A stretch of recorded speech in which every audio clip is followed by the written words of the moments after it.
Hi friends, welcome back to Jemmy's life style. எல்லோரும் ஹாப்பியாகவும் ஆரோக்கியமாகவும் இருக்கீங்கன்னு நம்புகிறேன். இன்றைக்கி ஒரு ரெசிபி வீடியோ தான் நம்ம பார்க்க போகிறோம். ரொம்ப ஈஸியான ரெசிபி ஃப்ரெண்ட்ஸ். கொஞ்சம் லேசியாக இருக்கீங்கன்னு ஃபீல் பண்ணிங்கன்னா டக்குன்னு இதை செஞ்சுருங்க. இது செய்கிறதுக்கு ஒரு 10 to 15 மினிட்ஸ் தான் டைம் ஆகும்.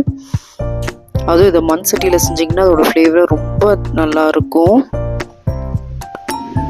ட்ரை பண்ணி பார்த்துட்டு எனக்கு எப்படி இருக்குன்றதை நீங்கள் கமெண்ட் பண்ணுங்கள். ஸோ இதுக்கு தேவையான பொருள்லாம் என்னென்னன்றதை பார்த்துடலாம். தேங்காய் 2 கப் அளவுக்கு நான் தேங்காய் எடுத்திருக்கேன்.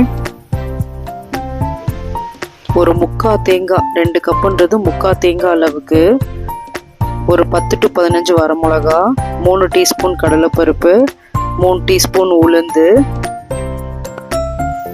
இதெல்லாம் தாளிப்புக்கு தேவையான ஐட்டம்ஸு. கடுகு 1 டீஸ்பூன், கல்லுப்பு 1 டீஸ்பூன், ஒரு சின்ன நெல்லிக்காய் சைஸ் அளவுக்கு புளி. ஸோ வாங்க இது எப்படி செய்கிறதுன்றதை பார்க்கலாம். இப்போ மண் சட்டியில் தான் செய்ய போகிறோம். ரொம்ப டேஸ்ட்டாக இருக்கும் மண் சட்டியில் செஞ்சிங்கன்னா. நான் நல்லெண்ணெய் எடுத்திருக்கேன். ஒரு 4 to 5 டீஸ்பூன் அளவுக்கு நல்லெண்ணெய் எடுத்திருக்கேன். இன்னும் இதுக்கு மேலே நல்லெண்ணெய் வேணும்னாலும் நீங்கள் சேர்க்கலாம். அதோடய ஃப்ளேவர் சூப்பராக இருக்கும்.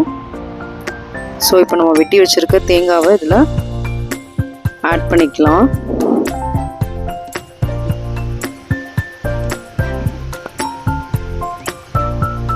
நீங்கள் தாளிக்கும் போது நல்லெண்ணெய் ஊற்றியே தாளிங்க ஃப்ரெண்ட்ஸ். அது இன்னும் அதோடய ஃப்ளேவரை கூட்டும். சாதத்தில் போட்டு நீங்கள் சாப்பிடும்போது அதோட டேஸ்டே வேறு லெவலில் இருக்கும். அது தயிர் வெங்காயத்தோடு சாப்பிடும்போது இன்னும் டேஸ்ட்டாக இருக்கும். இதுக்கு இன்னும் சைட் டிஷ்ஷு நல்லதாக வேணும் அப்படின்னா நீங்கள் உருளைக்கிழங்கு பொரியலும் இதோடு வச்சு சாப்பிட்டிங்கனாலும் இதோட டேஸ்ட் ரொம்ப சூப்பராக இருக்கும். ஸோ இப்போ தேங்காய் நல்லா பொரிஞ்சிருச்சு. ஸோ இந்த டைமில் நம்ம வரமிளகாவை ஆட் பண்ணிக்கலாம்.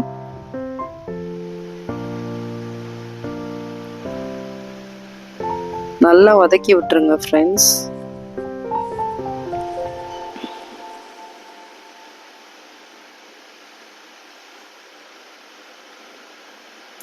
இப்போ புளி ஆட் பண்ணிக்கலாம், கல்லுப்பு ஆட் பண்ணிக்கலாம். உங்களுக்கு உப்போட ஃப்ளேவர் ஜாஸ்தி வேணும்னு நினைக்கிறவங்க இதுக்கு மேலேயும் நீங்கள் கல்லுப்பு சேர்க்கறதுனா சேர்த்துக்கலாம். ஆனால் கல்லுப்பு போட்டிங்கன்னா இதோட ஃப்ளேவர் இன்னும் நல்லாயிருக்கும். சால்ட்டோட, பவுடர் சால்ட்டோட நல்லா வதக்கி விட்ருங்க.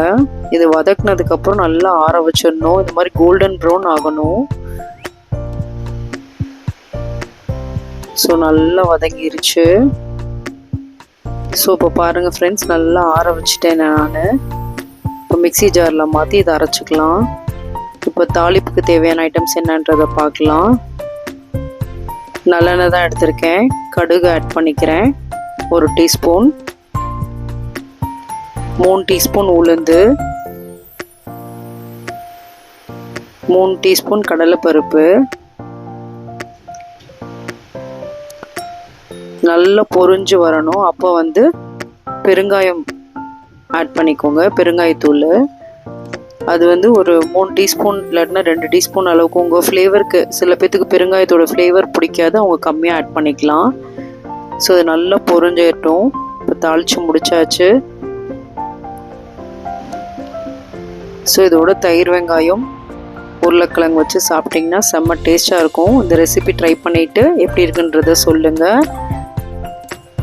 இந்த வீடியோ பிடிச்சிருந்துச்சுன்னா சப்ஸ்கிரைப் பண்ணுங்கள், கமெண்ட் பண்ணுங்கள், பெல் ஐக்கானை கிளிக் பண்ணுங்கள்.